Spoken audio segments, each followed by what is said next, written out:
I don't want to hear any advice. Hello everyone, nice to see you on my channel. On Monday, Discovery Plus aired the 90-day, The Single Life Season 3 Tell-All Part 1. Obviously, Ronald punching out his camera in a fit of violent rage proved to be the most memorable moment for most viewers. But he was not the only one feeling hot under the collar as his personal life, and mistakes, came up for discussion. Natalie Mordovtseva stormed off of the tell-all stage after her castmates every sensible told her that she needed to make a choice. A beautiful day for the hell, Natalie announced before heading in for the tell-all. This is obviously not her first time attending one of these reunions in the franchise, or even on this specific spin-off. And Natalie knows from experience that she will get a lot of hate. Not only from fans, either. Speaking of Natalie's castmates, Veronica Rodriguez showed up. And she didn't arrive alone. Tim Malcolm isn't just the reason that she became part of the franchise in the first place. They're also besties. Viewers love their rapport, on and off pillow talk. And Tim's no-filter opinions played a big role in the tell-all conversation about Natalie. Speaking of no-filter opinions, Debbie Johnson returned from Canada to participate in the chat. Now 70 years old, she is well past the years of biting her tongue or wanting desperately to be liked.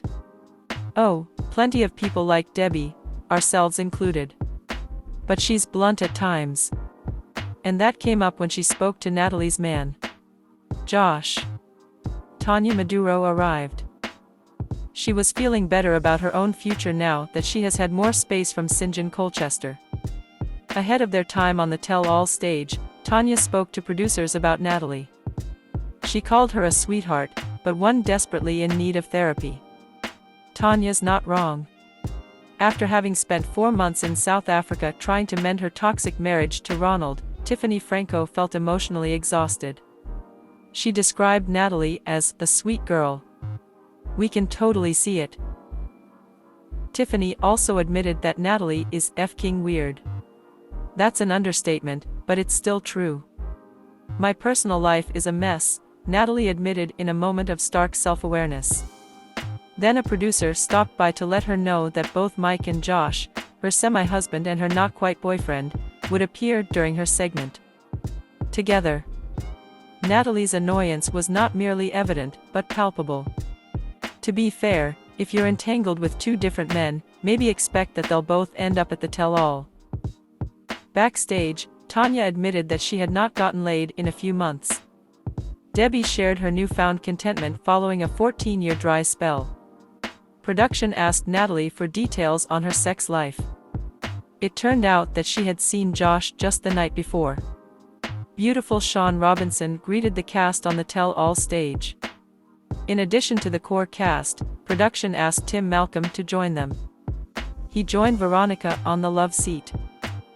Please like and subscribe to my channel and click on the bell icon to get new video updates. Because, well, his opinions were sure to make a splash. And they did. Natalie wouldn't say that she and Mike were over for good, despite the previous night's antics with Josh. But Natalie was also very evasive about where things actually stand with Josh. The man himself stepped out onto the stage to join them.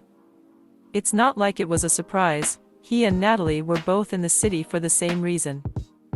Natalie shared that she is moving to Los Angeles soon from her home in Florida. Josh has a condo in LA. That said, she will not be moving in with him. Debbie immediately grew suspicious of Josh's intentions when she realized that Josh and Natalie got a hotel when he had a home in the city. For most, that seems self-explanatory.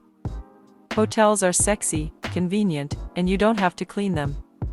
But what is the relationship status here? Josh said that he and Natalie are talking more. But he stopped short of calling her his girlfriend. Veronica asked why Natalie is moving across the entire country to live near a guy who doesn't even use the girlfriend label for her.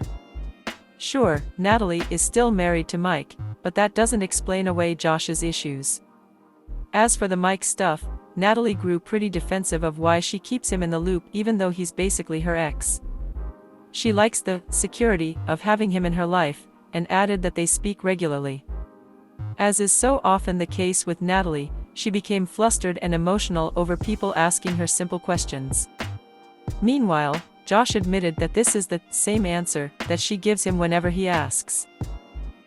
Tim told Natalie pretty directly that she is not being fair to Mike or to Josh.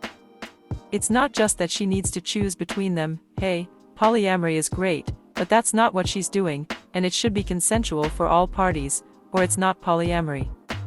Tim reminded her that, once she picks between them, she should give that guy her attention, not hold the other in reserve. For reasons of her own, Natalie stood up and stormed off of the tell-all stage. It seems like Tim's very sensible advice was not what she wanted to hear. "Sorry, I need to go," she said as she walked away. "I cannot listen to it. Cannot listen to common sense." With Natalie temporarily off camera, Josh revealed that she had contacted one of his employees. He didn't go into much detail, but said that the message included a lot of insecurity, plus some details about their relationship. When Natalie returned on stage, she said that Josh was leaving out some key details. Apparently, this came from Josh sharing a video of their date. It was actually an Instagram reel, which, honestly, seems like a red flag for a grown man, but maybe we're just being judgy.